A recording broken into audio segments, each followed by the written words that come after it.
Hey guys, Matthew here. So today I'll be bringing you the follow-up video on the PoE standard lab runner video that I put out a few days ago, because some people have came up and asked me questions on terms of the play style, and they're saying it's really clunky. They're saying they're dying a lot because you are using pain attunement, which means you do have to go low life with your hatred on blood magic, which brings you to like 200 effective HP or maybe even less. So literally anything can kill you. And then not only that, um, sometimes your traps don't really go off, so you're having issues with the fact that sometimes your traps don't even go off when Izaro comes up. Therefore, you actually have to fight him without skipping the phase, and you end up dying because there's just too many monsters and you have literally no HP. So this video is going to be to address these two issues, which I feel are probably the main issues people trying the build out are going to run into. Uh, it's kind of something kept a little bit under the rug. Not everybody wants people to know that, how to actually make the build work and whatnot. Uh, but you know me, I'm the type of person who just gives secrets away. So I'll be sure in this video to tell you how to clear these two little issues and enjoy the profit you make from playing the build. So first things first, when it comes to your traps not going off. That just means your trap trigger area of effect is too low. So what you're going to want to do basically is upload your character into Path of Building. Put on all your skills, your items, whatever it is. Doesn't really matter. What's going to matter the most is going to calculations, calcs over here. Put your socket or your skill, the glacial cascades or whatever your type of trap is. And then over here you have this thing that says trap trigger radius. And to effectively skip the phase for your traps to go off every single time without fail, you're going to want this trap trigger radius to be at 21. So as you can see right now, mine is at 19 because I was messing around. This is the second time I recorded the video. Um, but as you can see, right now it's 19, which means with this setup right now, I could not skip the Izaro phase every single time without fail. I would need 21. So how do you reach 21? Well, there's a few different things you can do. So on the tree, if you type in, if you type in trap trigger, you're going to see all the nodes on the tree that give you trap trigger area of effect. So you're going to want expeditious munitions. No matter what build you're playing, this is just really good to have. You're going to want Master Sapper because it does give you 2 additional traps, which is awesome. Never say no to that. Or, well, 2 additional traps at the same time. Anyways. And then you're going to also want unstable munitions because it gives you damage and also a little bit of trap trigger area of effect. So how are you going to reach 21? So there's these jewels in the game called hair triggers, which go from, I believe, 40 to 60% increased trap area of effect. So the easiest way to reach 21 is to slap on 2 of those perfect ones. I'm pretty sure they have to be perfect. Maybe if 58, 57 would work, but I'm not sure. But a perfect one will work. So you're going to want 2 of those, so 60% trap trigger area of effect on each of them. And then you're going to want to pick up this wheel right here, because this one gives you 40% and then this one gives you 20% trap trigger area of effect, and it also gives you a bunch of damage. Now if I go to my calculations, as you can see, my radius is now 21, which means I can safely, without fail, every single time, all my traps are going to go off, and I will skip Izaro phases. And I'll show you guys that in a screenshot in a little bit. Anyways.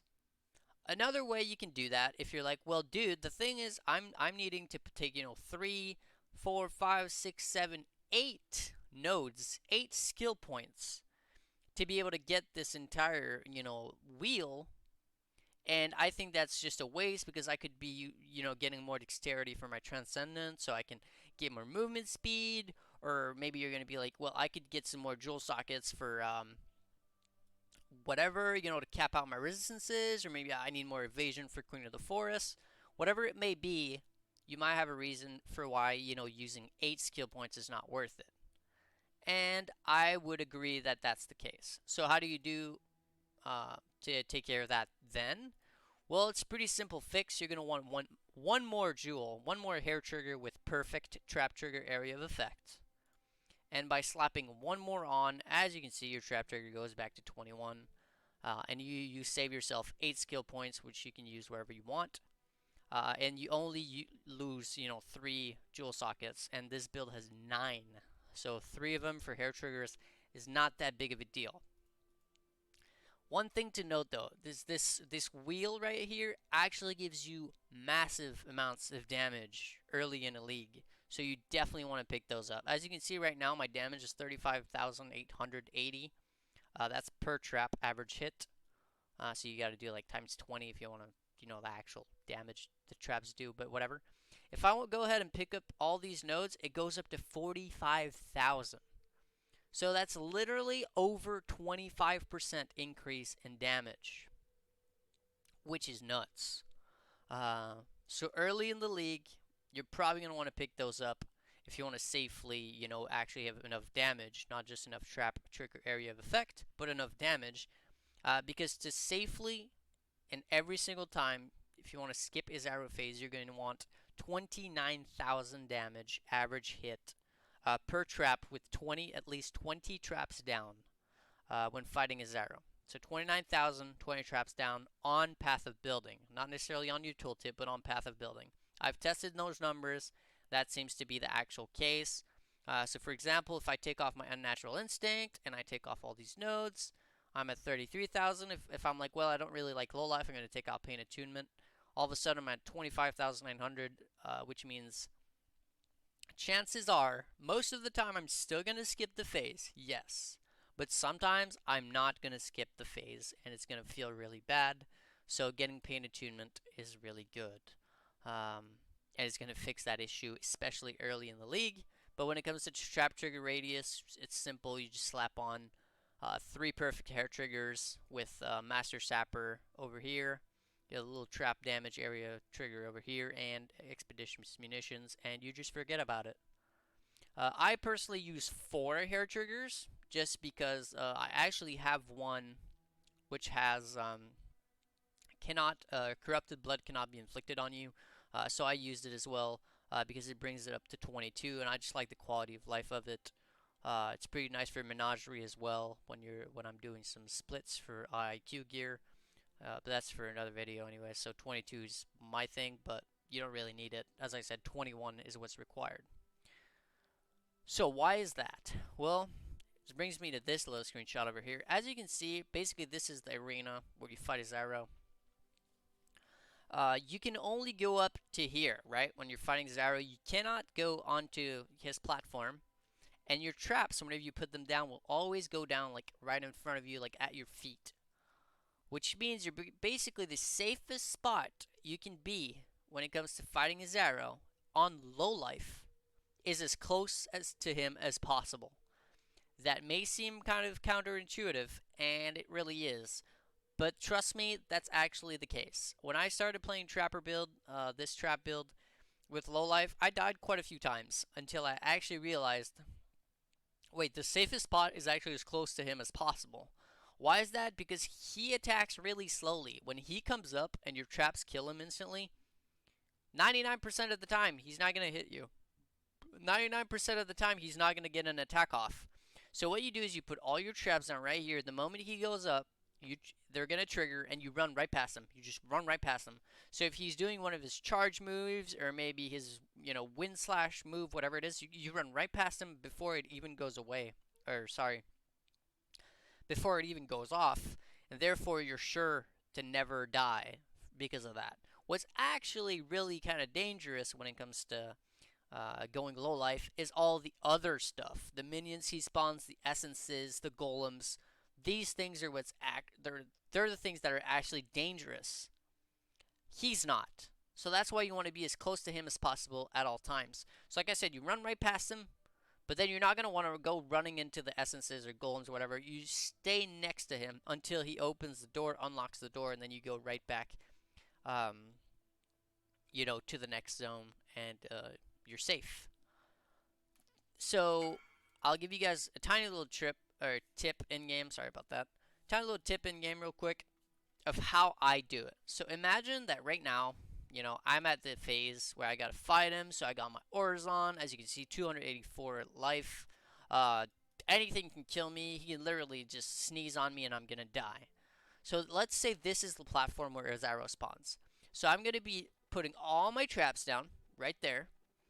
And then the moment he comes up, I'm gonna let my traps go off, then press X, which is the default key to switch your weapon, and then press my flask and start running around.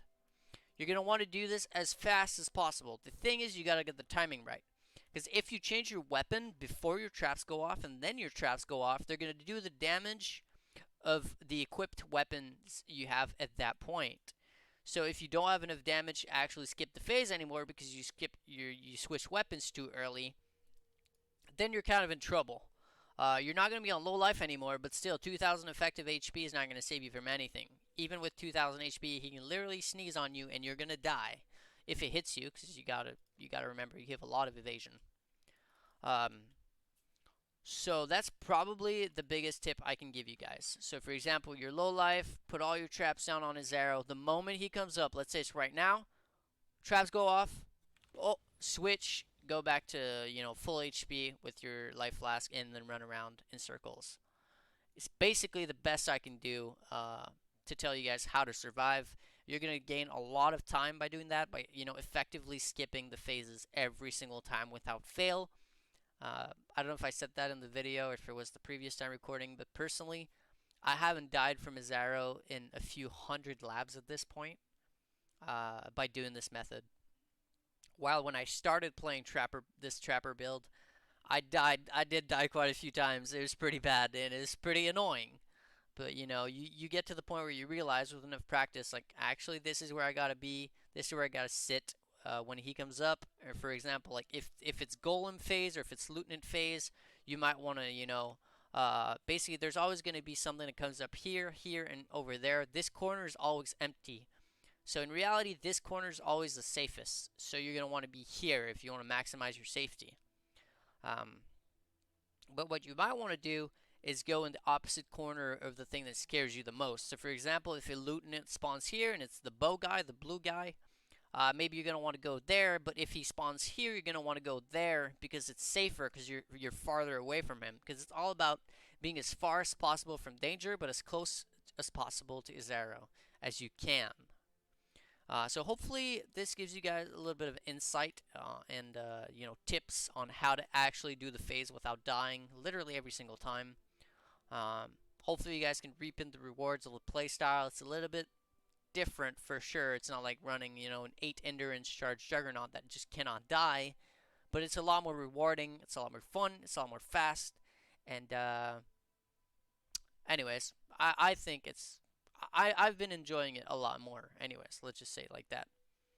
So that's going to be Matthew signing out. Until the next one. Hopefully you guys enjoyed. Hopefully you learned a little something.